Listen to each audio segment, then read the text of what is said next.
Well, good morning. The subcommittee will come to order.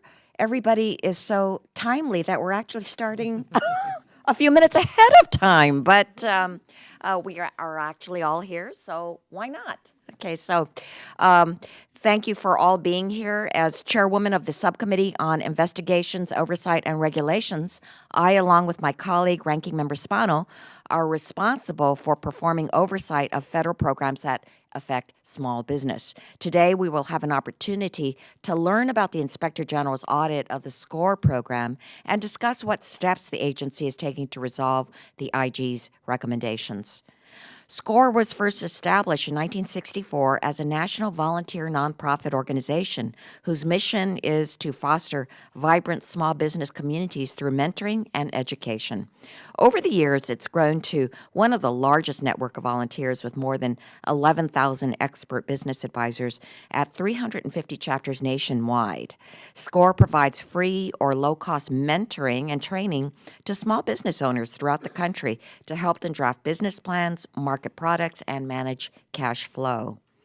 SBA reported that SCORE volunteers mentored and trained 600,000 clients in fiscal year 2018 and helped launch more than 54,000 businesses in 2017. These statistics are impressive. And because of the past successes, Congress increased funding for the program from $3.5 million in 2000 to $11.7 million in 2019, a more than 230% increase. And with the additional funding came expectations that SCORE would help thousands more entrepreneurs thrive and achieve new levels of success that help grow the economy and strengthen our communities. Congress also expected the leadership of SBA and SCORE to use taxpayers' dollars wisely and to ensure that the program operates effectively and efficiently. Unfortunately, SBA's Office of the Inspector General's recent audit of the program uncovered systemic issues with SCORE's use of federal funds and SBA's management and oversight of the program. That's unacceptable. Sadly, the OIG found that SCORE commingled restricted funds with unrestricted funds, despite federal rules and accounting standards restricting this practice. This is a result of haphazard oversight by SBA and a failure of SCORE's national office to enforce the accounting standards. SCORE's chapters use 300 separate accounting systems, some on volunteers' laptops, making effective oversight next to impossible. And because of the lack of appropriate financial oversight by SBA, federal funds used for excessive employee bonuses went unnoticed and improperly awarded contracts to vendors were made, lessening the likelihood that the prices paid for the goods and services were unreasonable. I'm particularly troubled by these findings. As an elected official, I fully expect the SBA and its resource partners to be good stewards of taxpayer dollars. Moreover, the problems identified in audit may just be a starting point. The audit only examined $2 million of a $10 million federal award for 2017 and part of an award for 2018. This is just a snapshot of the funding SCORE has received over the past 55 years. I'm concerned that this may just be the tip of the iceberg and that SBA's lack of financial management of the SCORE program could be endemic of the program and possibly more widespread throughout the agency.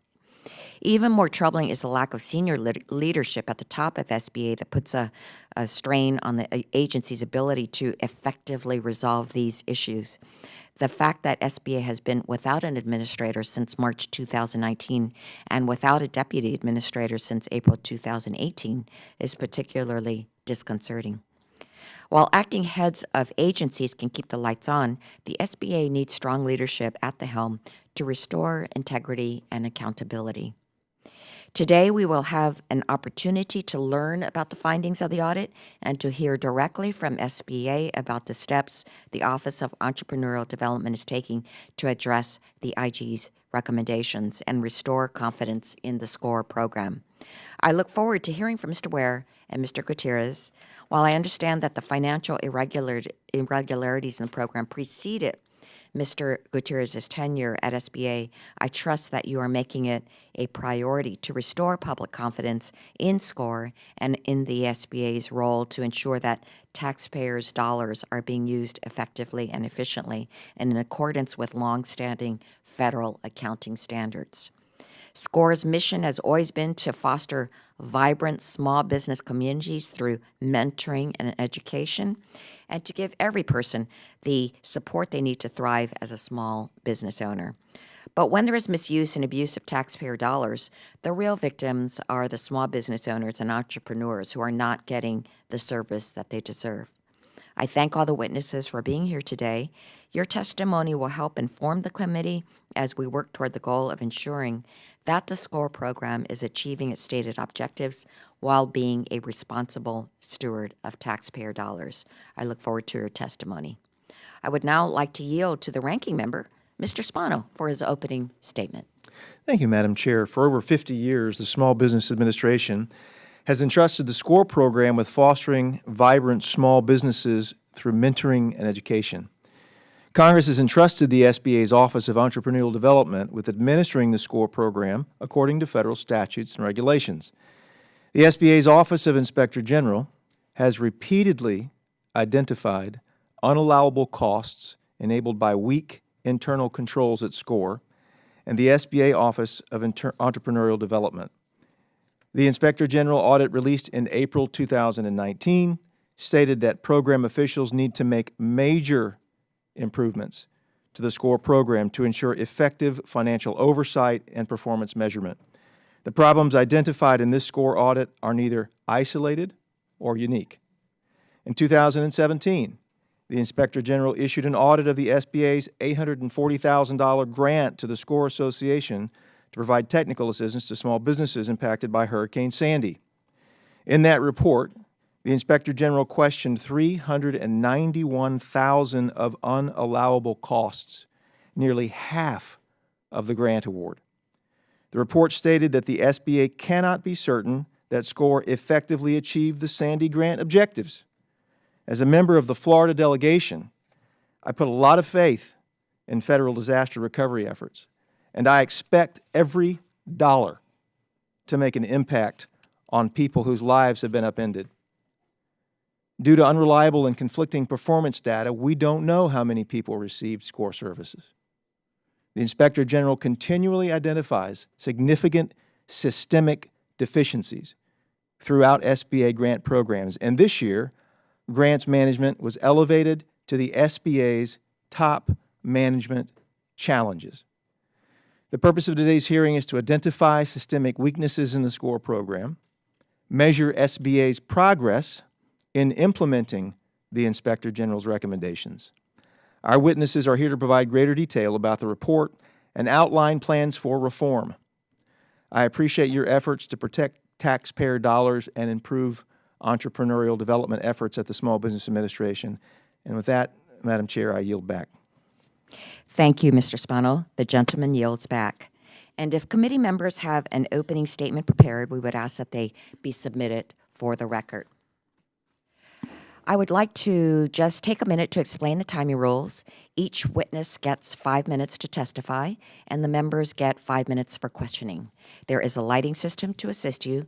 The green light will be on when you begin, and the yellow light comes on when you have 1 minute remaining. The red light comes on when you're out of time, and we ask that you stay within that time frame to the best of your ability.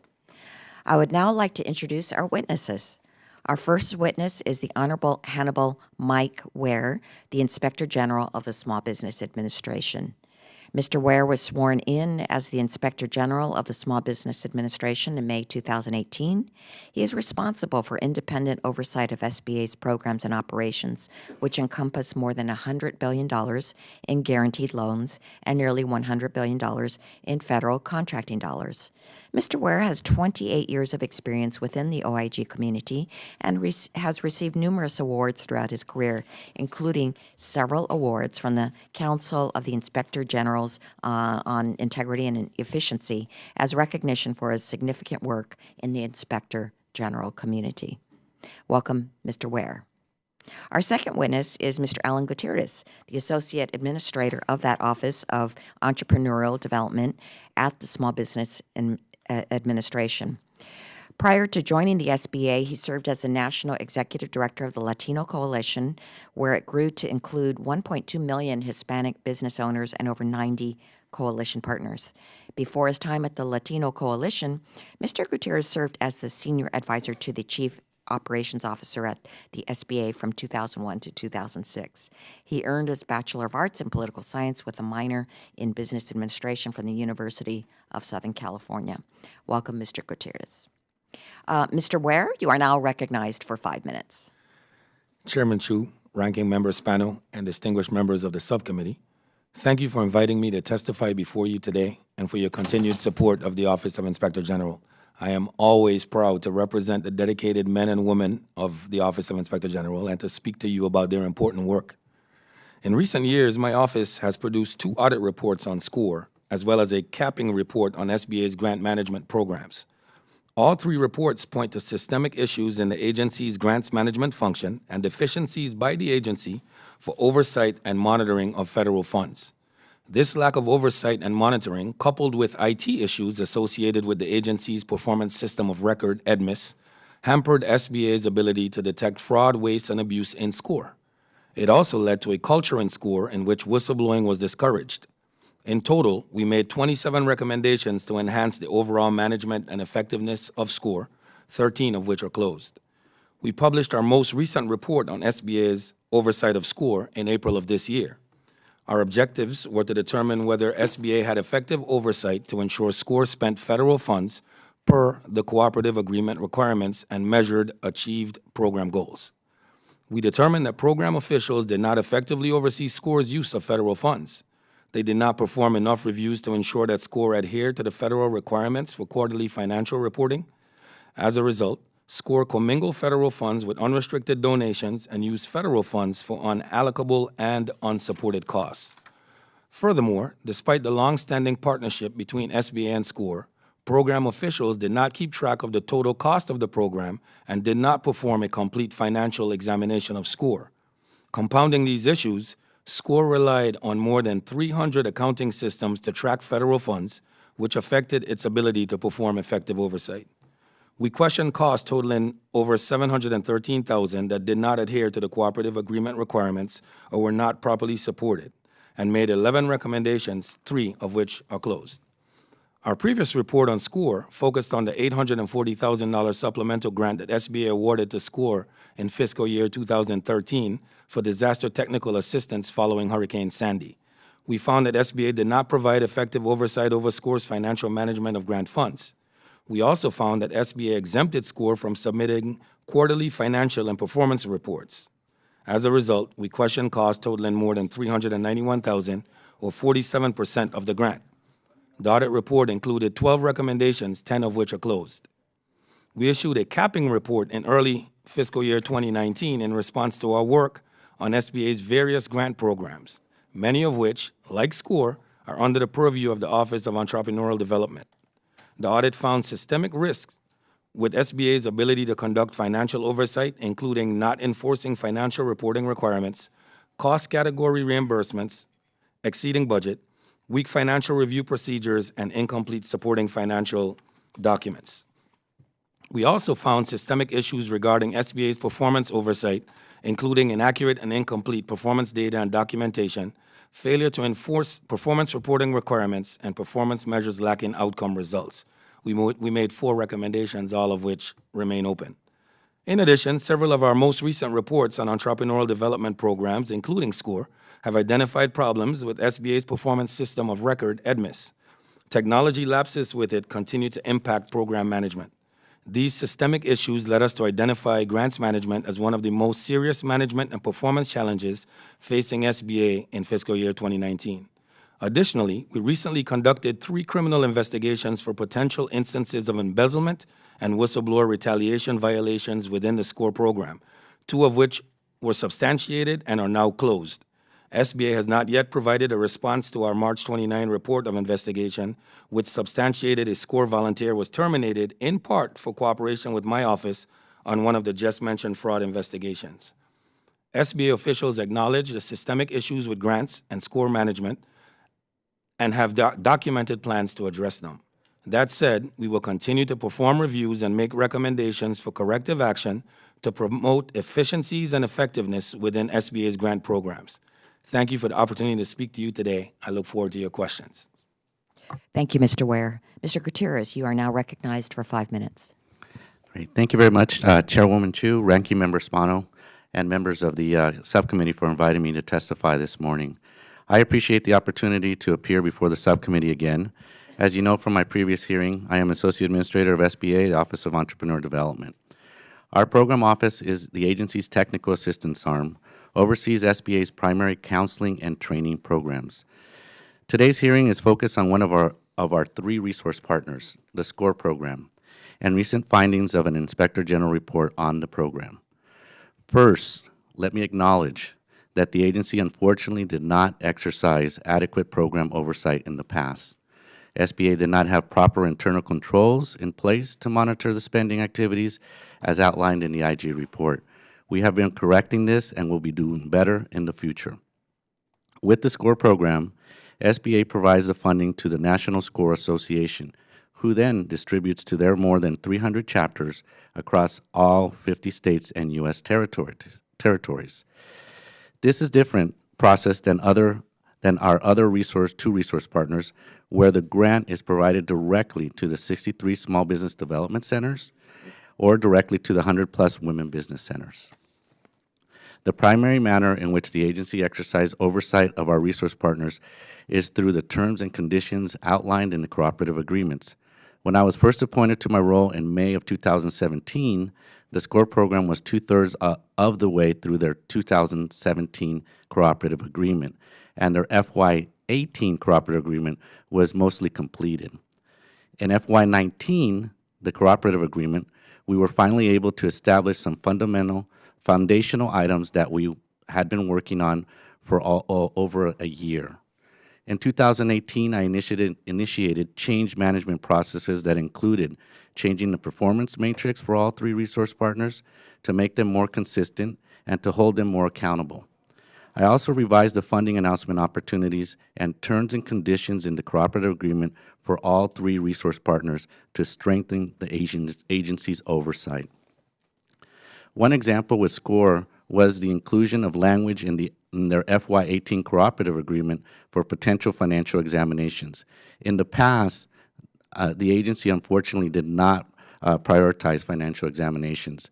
We are now and will be performing an examination of the SCORE for the first time in August. I have also focused on addressing long-standing audit findings in the SBA's Inspector General. Working collaboratively with IG, my office has successfully closed 90% of old recommendations. We anticipate closing the remaining recommendations in the next 2 months. With the IG April report, my office has continued to work collaboratively with their auditors, and we have closed 3 and resolved 8 of these newly issued recommendations. Since the IG issuance of the audit report, we have increased oversight of the program. As previously mentioned, we are nearing the completion of the SCORE's standard operating procedure, a first in the program. We also have modified SCORE's terms and conditions to clarify language regarding whistleblower reporting. Further, my office has developed guidance and will be providing training on federal financial management at SCORE's upcoming National Leadership Conference that will take place this August. Please know that I take this issue raised in the IG report very seriously. I remain committed to making improvements in the oversight and monitoring of SCORE's use of government funds and its reporting of performance results. I feel the changes we have been making and the new parameters we have established will help to prevent abuses in the future. Thank you again for the chance to testify, and I look forward to answering any questions you may have. Thank you, Mr. Gutierrez. Well, I will begin by recognizing myself for 5 minutes. Mr. Ware, SCORE was first established in 1964. Today, it is the largest network of volunteers with more than 11,000 expert business advisors at more than 350 chapters nationwide. SCORE offers free and low-cost counseling and training to about 600,000 clients each year. I'm particularly troubled by the findings in your audit since SCORE could serve such great purposes. And I would like to know, on a scale of 1 to 10, with 10 being the most serious, how substantial are your findings and why? I want to know how, relative to other audits that you've done, how serious is this? On a scale from 1 to 10, I would be comfortable giving it an 8. And I could explain. It is not uncommon, as we've said, we find systemic issues across programs. It's not uncommon to find the type of issues we found. What elevates it to this is where you have a culture where whistleblowers are penalized for reporting fraud, waste, and abuse. And that, to me, is completely unacceptable. We substantiated the fact that a whistleblower was, in fact, which is basically an unpaid employee, a volunteer, was, in fact, removed partially because he reported fraud to us, which resulted in a conviction. And that, for me, raised it to level 8. Well, that's really incredible. And Mr. Ware, your report found that SCORE commingled federal funds with unrestricted funds. Federal regulations require recipients to maintain financial management systems to identify the source and application of funds for federally funded activities. Moreover, the program announcement for SCORE specified that the program income may not be commingled. So how many years have these regulations been in place, and why didn't SCORE comply with the federal regulations, and why didn't SBA take steps to ensure that SCORE was adhering to this clear guidance? Yeah. So I've been auditing for a long time, since like 1990, and that prohibition has been in place not just for SCORE but across government from then. I remember OMB Circular A110, I believe that was in '93. That definitely made it clear that you could not commingle funds, federal funds, period, not just for SCORE. And that was superseded recently, like 2014, by the uniform guidance, but it maintained the same prohibition of using it. But my auditors determined that the volunteers placed in charge of the chapter funds are not properly guided on the requirement of separating funds. And with no uniform accounting system in place, it's almost impossible to do so. When I say they have 300 accounting systems, I'm being generous. If you want to call an Excel spreadsheet an accounting system, okay. But that's why. Well, I would have to say that was one of the most astounding findings, that there were 300 separate accounting systems, and some were on the private laptops of volunteers. So now SCORE is moving towards a consolidated accounting and banking system, which would require all chapters to be part of this new system by September 2020. In your view, will this consolidation of all chapter-level banking into a single account controlled by headquarters be sufficient to reduce the risk of federal dollars being misused? On the surface, I would say that matter of fact, let me just say it this way. It has a great potential to be sufficient. Because I say that because a system in and of itself, clearly this system, when you had 300 before, will make things work a lot better in terms of oversight. But the system is just a system.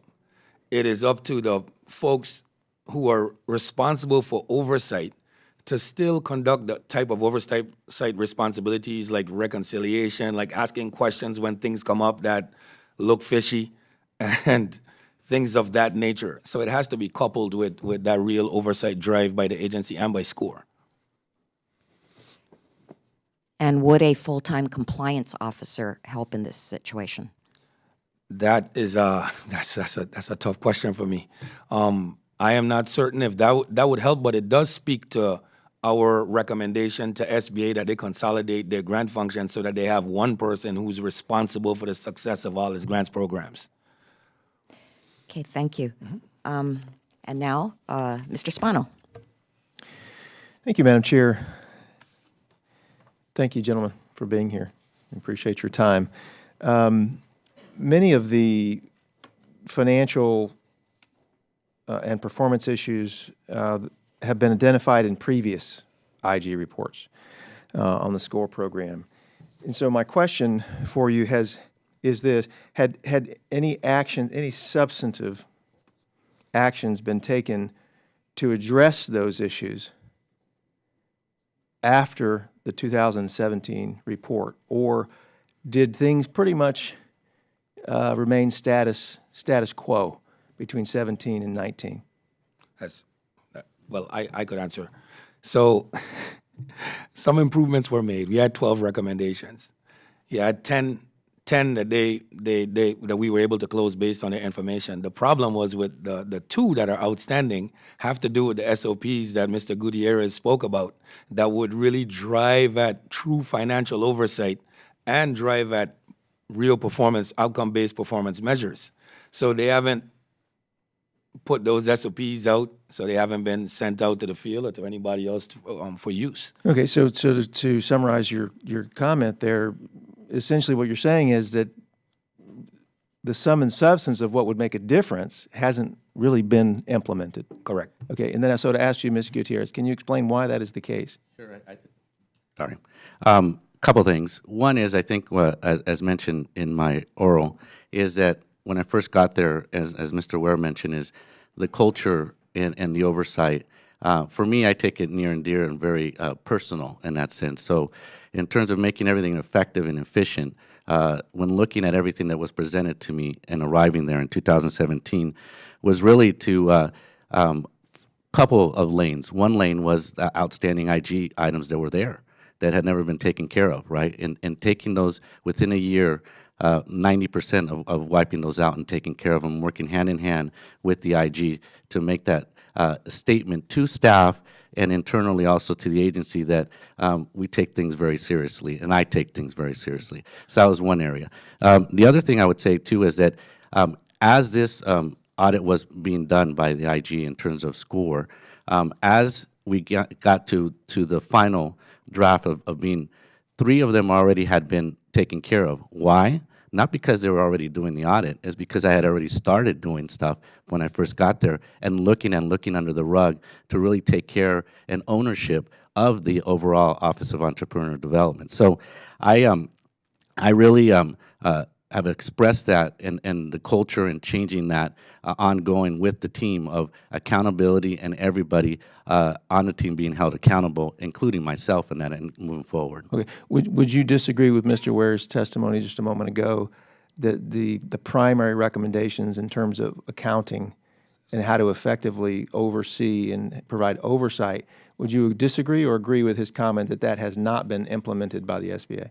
Well, the accounting process is, first of all, it's good to see that SCORE has mentioned that they will be consolidating everything to headquarters.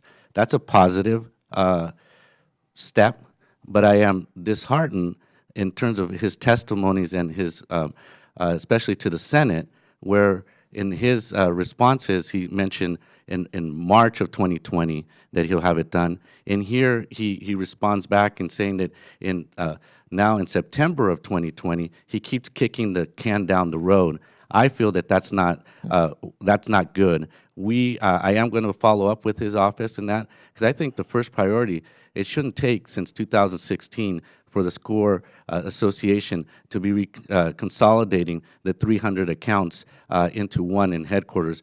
That needs to be a #1 priority for them to recognize from this report that this means serious business. By them doing it sooner than later, we're going to still do the first financial exams in August, but certainly that's going to enable us even more oversight with them when they consolidate everything at headquarters in Herndon. Okay, so that begs the question, how is the SBA going to make sure that happens? I have a follow-up that I'll be sitting down with them. I'm going to ask for more expeditious from their side. I think that instead of doing events across the country and asking for $900,000 for next year's budget, he should hire folks and get this thing done sooner than later. That should be the number one priority. The number one priority should not be doing events in the next couple of years. The number one priority should be consolidating all those accounts, making that Herndon one-stop shop in accounting, and having that up and implemented October 1st of this year. Thank you. I yield back, Chair. Thank you. The gentleman's time has expired. And now the gentleman from Pennsylvania is recognized for 5 minutes. Mr. Evans. Thank you, Madam Chair. Appreciate this opportunity. Inspector General Ware, I applaud your work on the audit of the SCORE program, and I hope that SCORE is listening intently. These are some very serious issues. Providing more robust oversight of SCORE program is a priority for the Small Business Committee. With components like personalized one-on-one counseling, convenient online and local community workshops, multilingual guides and program targeted towards women, minorities, and veteran entrepreneurs, I honestly believe that if operated appropriately and effectively, this program has the potential to help a lot of entrepreneurs who just need the right tools and guidance to thrive. In your view, Inspector General, what more can Congress do to ensure that the program is operating effectively? Thank you. In my view, and I'd kind of prepared for this question. The last testimony wasn't asked. I was like, ooh. But in my view, I think it has to do with, as a matter of fact, let me use a different program, the STEP program. So in the STEP program, Congress put in specific performance measures to ensure that the program was meeting its intended purpose. Well, that hasn't necessarily been done for SCORE. But I have to say that Mr. Gutierrez and his team in making some of our, in implementing some of our recommendations, put in some pretty good outcome-based performance measures this time around. But if it's not measured properly, it almost doesn't matter. And to this date, that's done based on Mr. Gutierrez's and the SBA's, to be more correct, SBA's understanding of what the purpose of the program is. The Congress has not fully defined what their true intent for the program is in terms of measurables. So we would like this measured. And I think it worked really well for STEP, and I think that would work well for SCORE and some of the other programs as well. Can you give an example of it? Well, an example of some of them that they did implement recently was like the financial impact to the businesses, the growth in the businesses. That's what you want to see in terms of it, not just how many people showed up to one of your mentoring things or one of your workshops. And those things drive at what we believe would be what's the obvious to us, reason the program exists. Mm-hmm. And they've put that in the 2020 CBJ, and they've also put it in the grant announcement, I think for 19, if I'm not mistaken. Yeah, the program announcement. Mm-hmm. Mr. Gutierrez, can you please explain to the committee why SBA failed to conduct a financial audit of the SCORE program? As I mentioned, let me add a little bit to the performance too as well, sir, if I may. All three resource partners, when I got there, they had never been held accountable for all their expected outcomes and performances. They had been given a free pass for many years. And that is truly unacceptable with taxpayers' dollars. Because what we want is we want more effective and efficient to reach out to all entrepreneurs, to reach out to all small businesses that have that dream to become a large company and provide jobs for all Americans. So from that standpoint, I just wanted to add that we added performance outcomes and performance matrix. First time for many years that we released this past year. They hadn't been touched for many, many years. In regards to the financial audit, by then moving everything to a one system in Herndon, that will enable us to really work hand in hand doing that financial oversight, financial exam. It hadn't been done in the past. I will admit that, and I mentioned in my testimony. I don't know for many reasons in the past for my predecessors why they didn't, but we will be implementing that in August. And certainly what I would like, as I mentioned earlier, a more expedited from the SCORE Association to have this all implemented by October 1st so we can have even more stronger checks and balances and oversight on them. Thank you, Madam Chair. Yield back the balance of my time. Thank you. The gentleman yields back.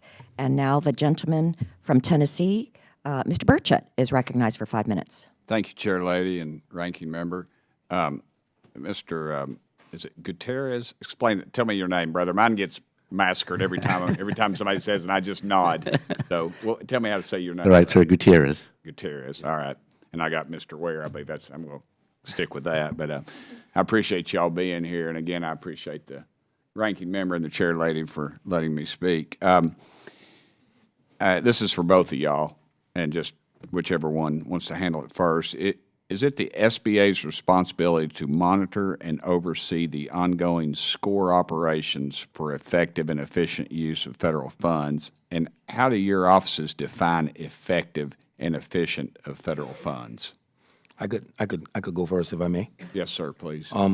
It is our belief that it is the SBA's responsibility. SBA is the person administering the grant and running the grant. They're the ones with a real responsibility to the American public to ensure that integrity exists in a program and that taxpayer dollars are being used for its intended purpose.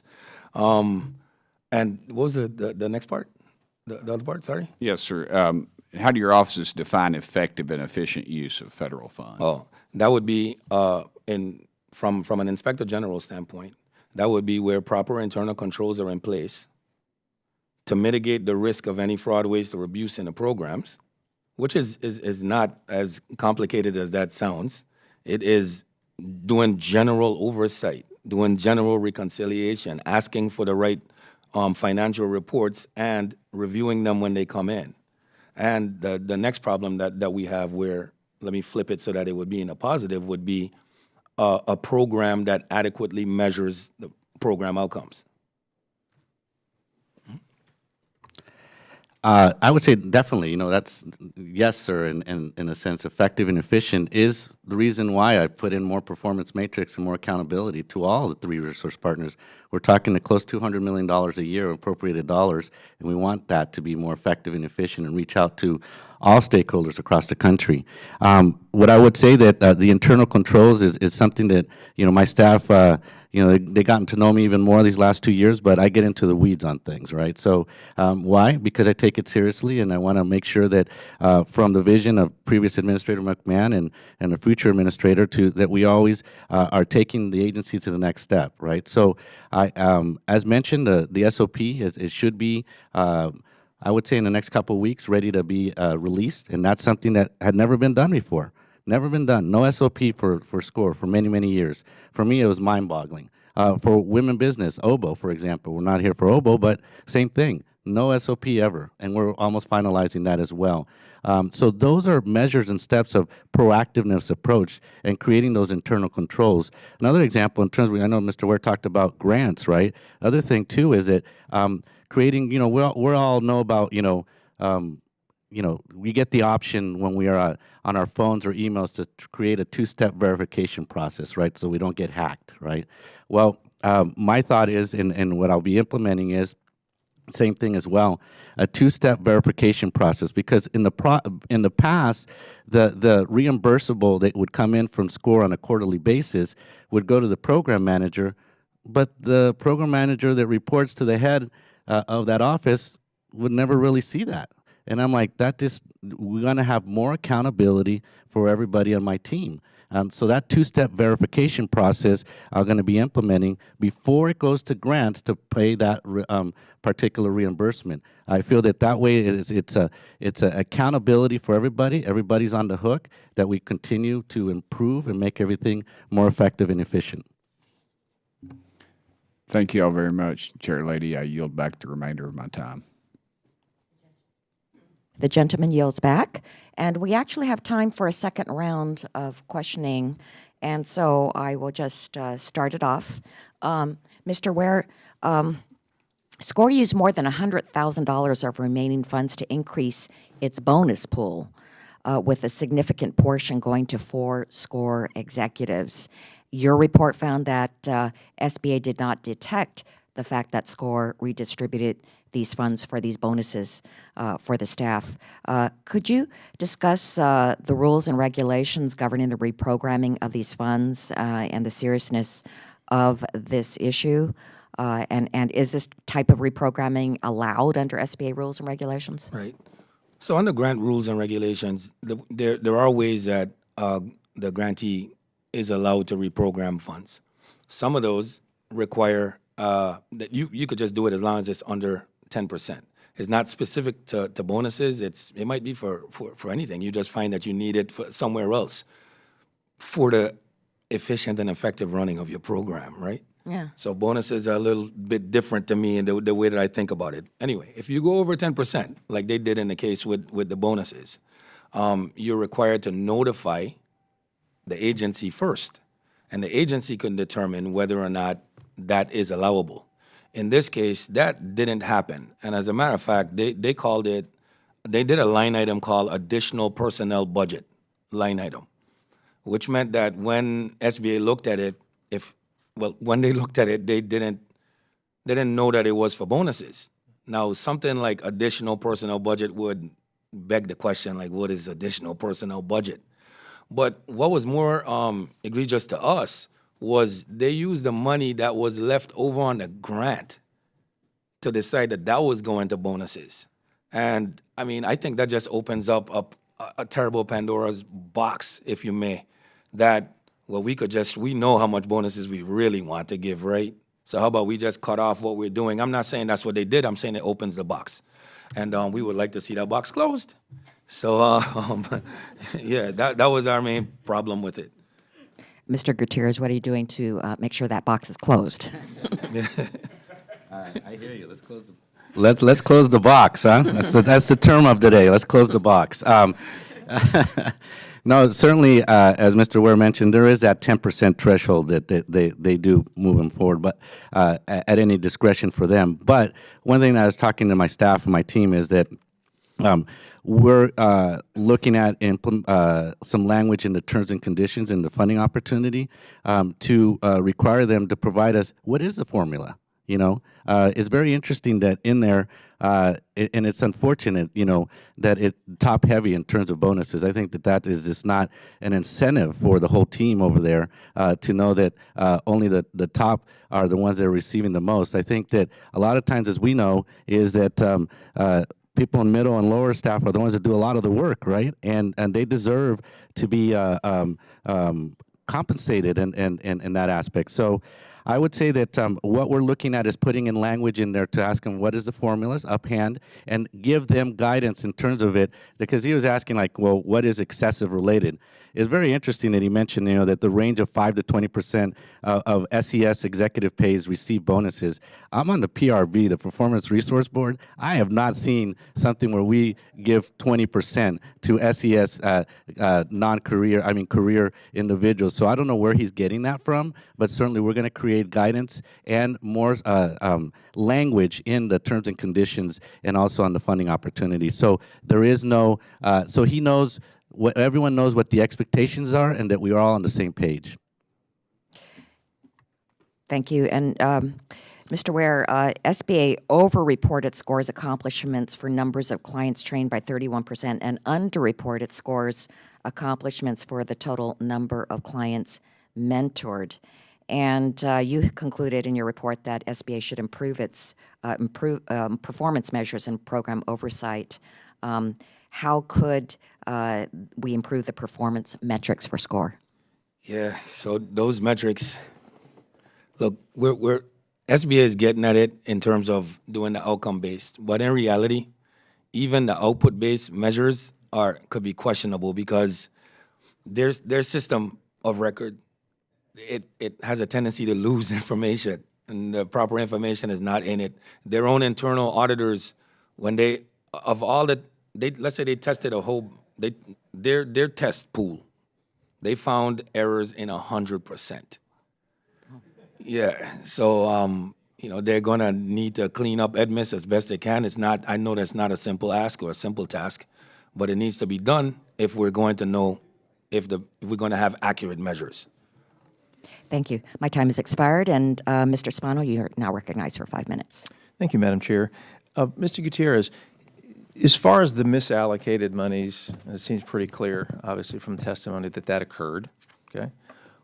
What does I guess the first question is, have you communicated with SCORE and their representatives and asked them whether they plan to return the misallocated money, and what has been their response?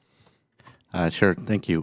Where we're at so far, of the 696 per se, 696, we're at a point where it's close to 113 per se that they're already saying that they're going to submit back in repayment. Still, there's still a significant amount there. There are certain areas that we're still waiting for, which is kind of interesting. He submitted.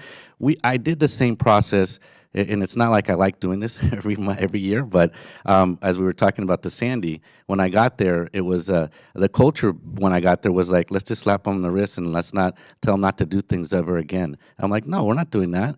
We're going to give them a chance, submit anything that they have that substantiates for us to go to Mr. Ware's team to reconcile and let go.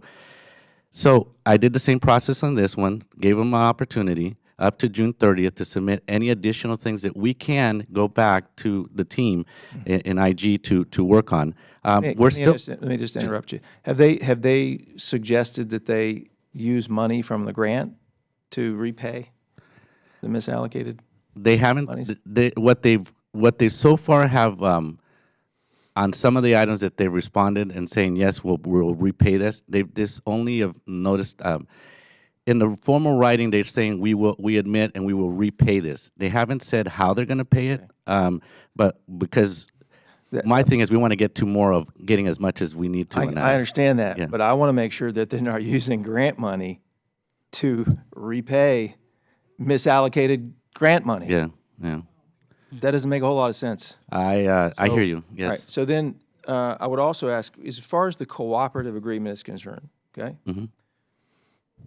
Is it a contract per se, as we typically would know it, where both parties have responsibilities and then there are enforcement mechanisms?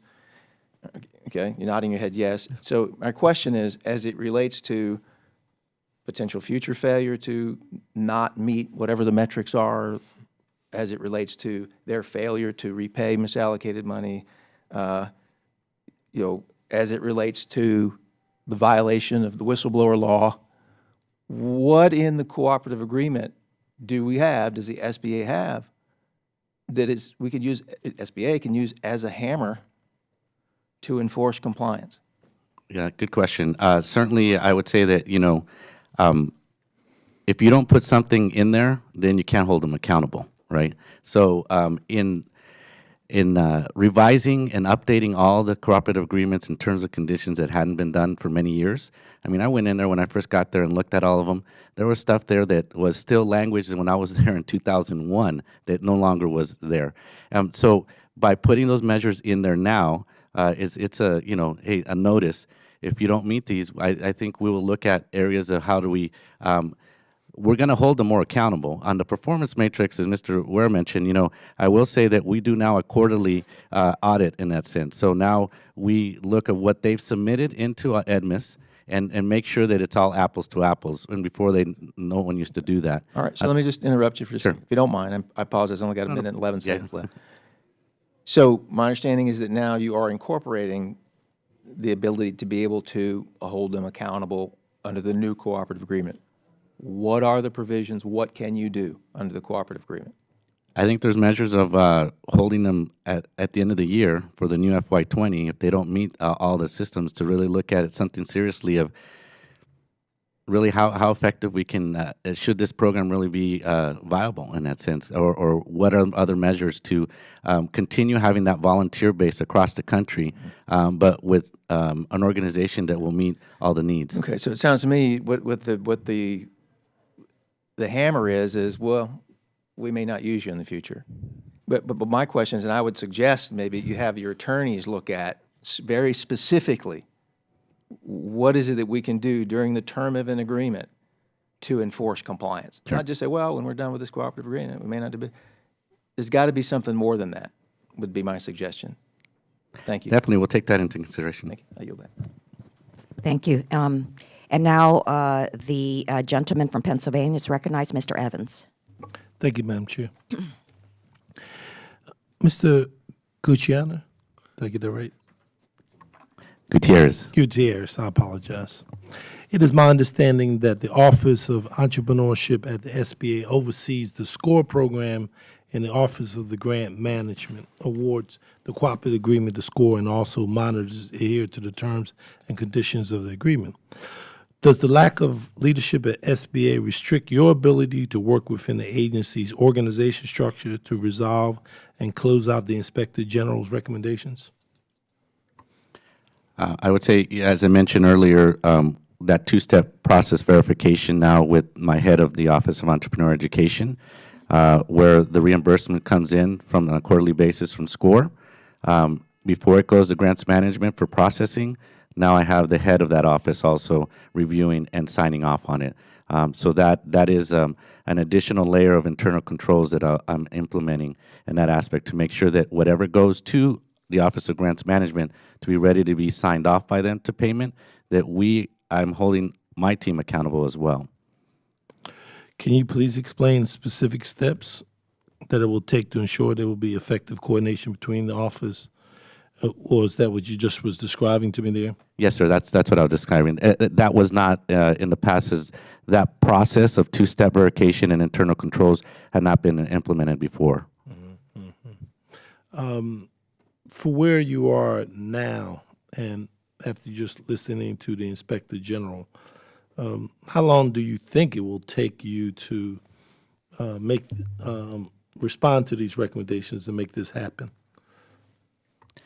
I think I'm not going to put words in Mr. Ware's mouth, but I know that him and I had, he knows that when I mean something, I'm going to follow through on it. And in a matter of that year of wiping out 90% of all the IG findings. And on these, 3 were already done. We have several ones that will be closing very shortly. So we have put certain dates in for each of them that we agreed upon between us and Mr. Ware's team. But obviously, the sooner the better on all of them. And I wouldn't be surprised with my great team that we'll get that done. I think Mr. Ware wanted to comment on. Yeah, to your question, I think your question had to do with how the absence of leadership at the Correct. top deals, right? And the way that our process works internally, Mr. Gutierrez and his team works directly with our Assistant Inspector General for Audits, her director, and their teams to resolve the only way it gets to the top is when there are issues, when you don't have a willing partner who's really interested in implementing the recommendations and seeing change. And the audit team has assured me, even on the way over here, that they have found this to be the case with Mr. Gutierrez and his team since he's gotten here. I would like to go back and same question I asked to Mr. Ware. If you had, in your view, what can Congress do to ensure the program is operated effectively? I heard the recommendations was made about the STEP program, building some things in specific. You have any other thoughts, comments on that? Yes. Again, putting in the performance matrix, and actually we included more for the SCORE Foundation, the SCORE Association, and holding them more on the performance matrix. And they assured me before in the past, when I got there, it was done always on a year lag, but we will in FY 2020 be able to, on a quarterly basis, look at the numbers and hold them accountable for all. And so for me is putting those measures in place and holding everybody accountable on all 3 resource partners, like I mentioned, close to $200 million, and they weren't held accountable for meeting their numbers. And they are, and they know it, that they will be under my leadership at OED. Madam Chair, I'll turn the balance of my time, and I thank you very much. Thank you. The gentleman yields back, and now the gentlelady from Minnesota, Ms. Craig, is recognized for 5 minutes. Thank you so much, Chairwoman. And I apologize, I was a bit late, so if you got the answer to these questions before I do, my apologies in advance. I worked for a Fortune 500 company and obviously had a board of directors. We had a foundation, et cetera. And I was really interested in this topic of the SCORE program and the foundation, having identical board of directors, its leadership, its foundation, et cetera, et cetera. How unusual is this arrangement, and sort of how do we make sure that there's proper oversight? Great question, ma'am. Certainly for me, I'll tell you, in my personal experience running national nonprofits in the private sector, I was always cognizant of that, because you always want to have a separation of line as it relates to 501c6 and the 501c3. Given the nature that a 501c3, in terms of their mission statements and what the IRS expects them to provide out in terms of their resources, right? It's a very gray area that I'm not we can't control the foundation. Let's make that clear. What we can control is the association and the grant. We are entertaining and looking at ways to put some additional language in there that really should clarify and the fact of having a CEO for a 501c6 and a 501c3, the same CEO, that is not it's not good optics. It's not good ways of really effectively managing two nonprofit organizations. So I guess more specifically, and as follow-up, are you going to recommend that the board of directors and your foundation not serve on each of those programs specifically? Well, we're limited in terms of what we can hold accountable on the 501, the association, but not on the foundation. That's something that is separate from, and we have no oversight on that one. So, but we certainly would be encouraged if the board of directors and the chairman look at ways to really have a line of separation going on in the future, given the IG report.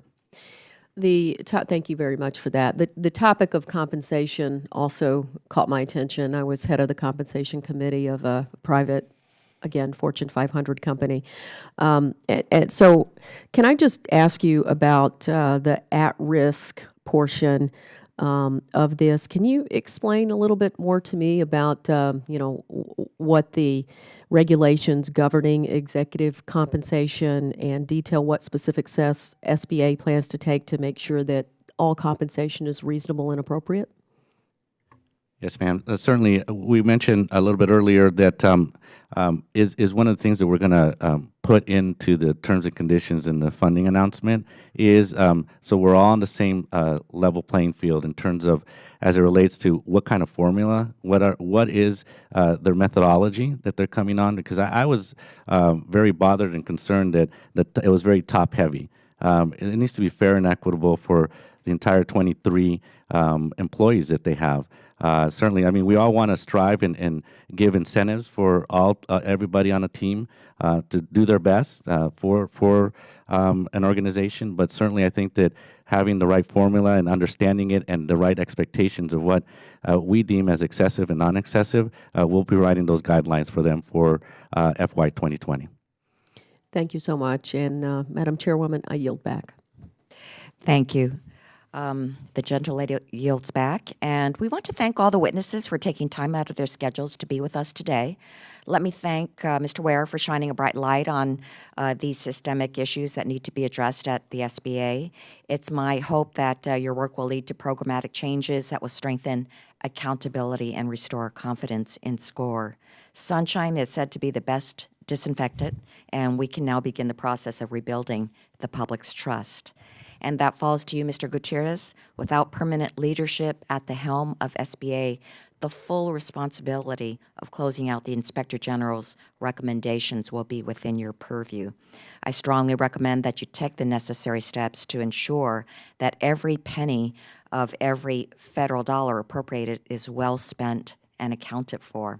We owe it to the American taxpayers to be good agents of their hard-earned dollars, and we need to ensure that SBA's counseling and training programs are operating effectively and efficiently for the 30 million small business owners and aspiring entrepreneurs throughout the country. I would ask unanimous consent that members have 5 legislative days to submit statements and supporting materials for the record. Without objection, so ordered, and if there is no further business to come before the committee, we are adjourned. Thank you. Thank you.